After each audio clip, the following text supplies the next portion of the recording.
Jadi persidangannya ini dimulai pada tanggal 23 September, kira-kira selang 4 minggu atau 3 minggu setelah penemuan mayat tersebut. Roy dan Milamini dituntut dan diadili atas kasus pembunuhan yang dilakukan terhadap Tio. Nah, tapi masalahnya, juri yang ada di persidangan tersebut, baik maupun hakim serta jajaran lainnya, itu merupakan laki-laki berkulit putih, sehingga dapat diambil kesimpulan kalau hasil persidangan tersebut sudah ditentukan sedari awal. Singkat cerita, persidangan pun dimulai. Beberapa saksi pun dihadirkan, seperti Paman Moses, Simon, dan juga beberapa saksi lainnya yang berkaitan dengan kasus ini. Nah, pada saat Paman Moses ini diminta untuk menjelaskan kronologinya, dia dengan lantang menunjuk Roy dan Milamini bahwa mereka adalah pelakunya. Dan Paman Moses sangat ingat betul wajah dari pelaku tersebut pada kejadian waktu itu. Banyak orang yang kaget karena waktu itu emang orang kulit hitam ini sangat dirasisin gitu loh. Dan keberanian dari Paman Moses ini membuat orang agak sedikit takut dan was-was gitu. Nah, saksi lain pun memberikan kesaksian bahwa dia mendengar suara jeritan yang kayak penyiksaan dari dalam gudang si Milam ini. Sehingga sebenarnya bisa disimpulkan kalau pelakunya udah jelas gitu kan di depan mata gitu. Dan bukti forensik serta kesaksian tersebut udah dibilang kuat pada masa itu. Nah, tapi balik lagi nih. Karena rasis yang terlalu tinggi sehingga keadilan untuk orang kulit hitam itu nggak terjamin. Pada kenyataannya, hasil dari persidangan tersebut menunjukkan kalau si Roy ini dan si Nilam ini dinyatakan tidak bersalah. Keputusan tersebut diambil dengan waktu yang cukup singkat, yakni sekitar 67 menit. Dan beberapa media mengatakan kalau hakim pada masa itu juga memberikan celetukan gitu. Kayak Kalau kita nggak minum nih, lebih cepat lagi nih kasusnya selesai gitu. kira-kira begitu. Nah, setelah hasil persidangan tersebut diputuskan, keluarga yang sangat dirugikan, yakni keluarga Sitil ini, ya nggak dapat keadilan sama sekali dan harus menelan kekecewaan ini. Dan beberapa orang juga udah tahu hasil dari tersebut, jadi nggak terlalu kaget gitu pada masa itu.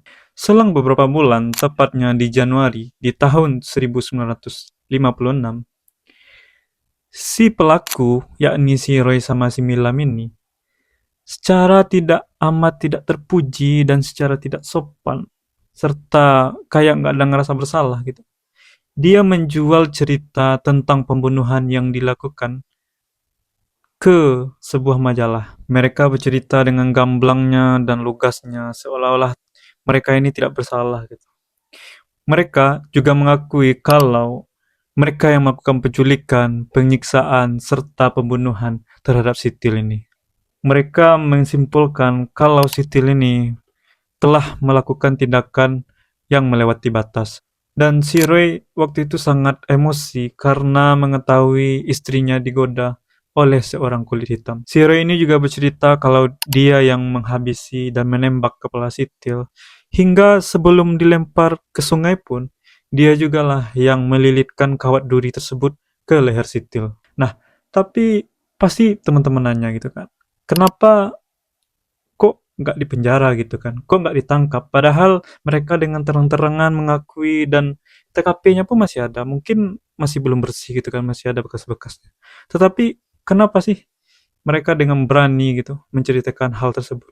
Ternyata di zaman tersebut ada yang namanya double jeopardy, yakni orang yang selesai melakukan sidang terus eh, melakukan sidang lagi itu nggak boleh kalau kasusnya sama. Jadi kan kasus Sitil ini kan udah disidangkan di pertama gitu, sehingga udah selesai gitu loh. Meskipun dapat cerita baru atau bukti baru gitu pada masa itu nggak bisa disidangkan lagi dan si pelaku ini nggak bisa dipenjara gitu. Kurang lebih satu kasus itu tidak bisa melakukan sidang 2 kali. Kira-kira begitu. Kasus ini berakhir ya tidak menemui keadilan. Sebenarnya kasus ini tuh udah dibuka beberapa kali gitu, setelah kejadian. Tepatnya di tahun 2004, 2017, dan terakhir di tahun 2021 gitu loh. Cuma karena tidak ada bukti serta kayak dakwaan baru gitu. Jadi kasus ini tetap dibiarkan begitu saja. Nah, di tahun 2008 sebenarnya ada sebuah penulis yang bilang kalau si Caroline ini mengaku bahwa apa yang diberitakan di media kayak memanggil Beb, kayak menyentuh si Caroline, itu merupakan berita yang dibesar-besarkan oleh media gitu. Dan FBI pun yang mengetahui hal itu mengkonfirmasi kepada pelaku. Tapi pada kenyataannya mungkin berkilah kali ya. Sehingga dia tidak membenarkan kalau wawancara itu dia mengakui hal tersebut. Atau dia mengatakan hal tersebut. Dia nggak pernah bilang kayak gitu. Sehingga sampai sekarang pun ya nggak menemui keadilan kasus ini. Nah, menurut teman-teman apa yang terjadi setelah kasus ini? Ternyata kasus ini setelah pelaku tidak dinyatakan bersalah, keluarga Sitil ini ada sebagian yang dirasisin sama orang, ada juga yang sebagian membela. Tapi kehidupan mereka selalu dipantau oleh media gitu. Kayak gerak-gerik mereka tuh selalu diawasi. Nah, tapi sisi positifnya juga ada gitu loh. Walaupun kasus ini nggak nemuin keadilan gitu loh. Tapi kasus ini membuka mata dunia, terutama Amerika Serikat. Kalau kebrutalan rasisme di Amerika Serikat, terutama di bagian selatannya tuh, masih sangat kuat. Dan beberapa aspek gitu loh, memicu gerakan sivil di Amerika Serikat. Tokoh seperti Muhammad Ali pun ikut menyuarakan karena merasa kasus ini tuh merupakan kasus penindasan. Dan pada akhirnya,